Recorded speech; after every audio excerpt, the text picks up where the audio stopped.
Hello, bonjour, hola, all of you magnificent mathematicians. Let's get into this lesson on measures of center and spread. And this is a review topic. Y'all did this in 6th grade. But don't forget to put your date and what unit we are on at the top right. Okay, so to quickly go over, that was like a horrendous square. In any case, measure of center, that's going to be your median, your mode, and your mean. Measure of spread is your range, right? Because once we go over it, you'll see. But mean, median, mode are just 3 different ways of measuring what the center-ish value of a set of data is, depending on how we measure it. The measure of spread, your range, is the range, the distance between your least and your greatest. But let's go through some examples, starting with the most common, which is mean, the average. How we do this is we add all the values together and then we divide by the number of values. When we add them all together, here, step 1, add them up. I am going to pull them out and mark them off as I've already put them in my data. So I'm going to do 10. I'm going to add all my 10s together, so that's 30. And then I'm going to add, because usually if it's on a dot plot, I like to just add each set of values within that value. Let's add together all the 11s. So 1, 2, 3 11s. So that's 33. Right? And then I'm going to put together my 8 and my 9. That's 17. And then my 13 and my 12, which is 25. There are a lot of different ways of organizing this, and clearly you can add them together and organize it however you choose. All right, now I'm adding together 30, 33, 17, and 25. 3 plus 7 is 10, plus 5 is 15, carry the 1. 1 plus 3 is 4, plus 3 is 7, plus 1 is 8, plus 2 is 10. Well, it looks like we have 105. Now I'm going to divide by how many numbers are in the data set. 1, 2, 3, 4, 5, 6, 7, 8, 9. Oh, and there's 10. So 105 divided by 10, we know to just move the decimal to the left one time, which is 10.5. And that's my answer. The average of all of these values in data set 1 is 10.5. I would love for you to try that exact same logic, add them all up, and then step number 2, divide by how many you're adding with data set 2. All right, I was hoping that you guys were able to add them all together to get to 36 and then divide by how many you're adding. In this case is 9, which came out to an average of 4. All right, let's go through median and mode. Now, for the last 3 measures of center and spread, your first step is to put the values in numerical order. So I'm just going to say that, honestly, whenever you're given any set of data, just put them in order, because chances are you're going to need to do that anyway.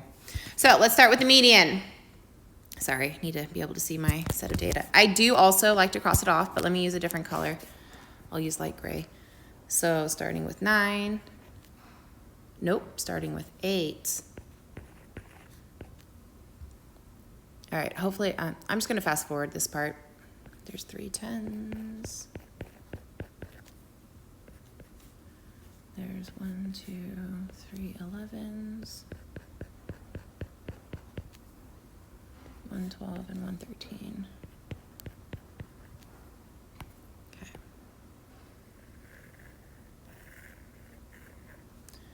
All right, 1 2 3 4 5 6 7 8 9 10. 10 values. Cool. Just make sure I have all my numbers in my data set.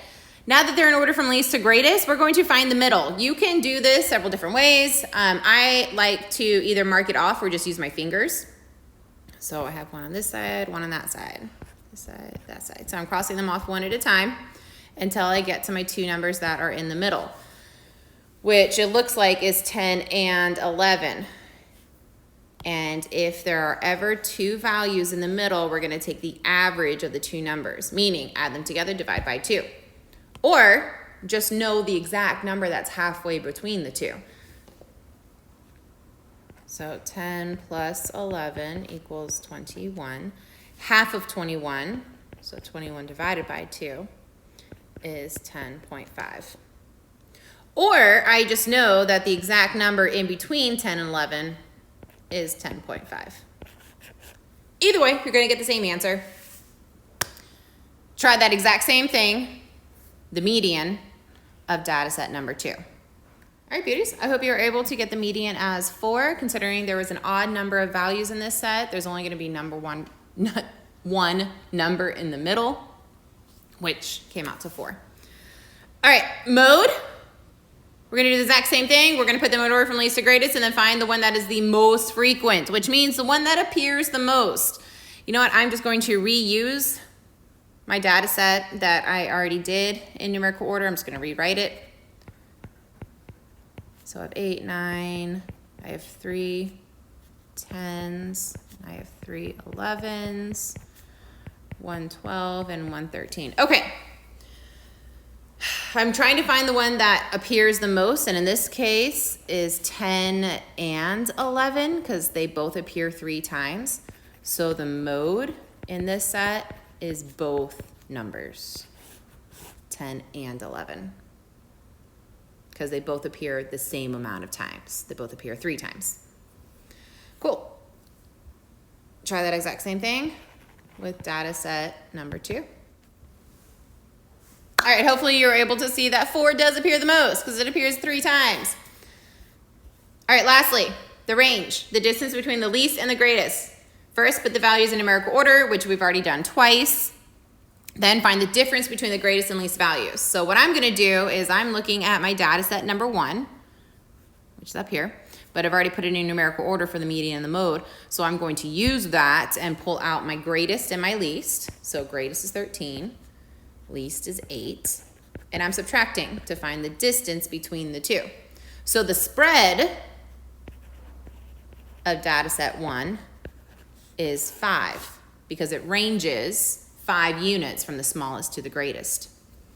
All right, try that same logic with data set number 2. Find the range within data set 2. Well, that turned out to be super simple, super easy mental math. Your range should have been 4. The largest number is 6. The smallest value is 2. 6 minus 4 is 2. There you go. All right, beauties, there you have it. If you have any questions on how to find the mean, the median, the mode, or the range, please let your teacher know. We'd love to help.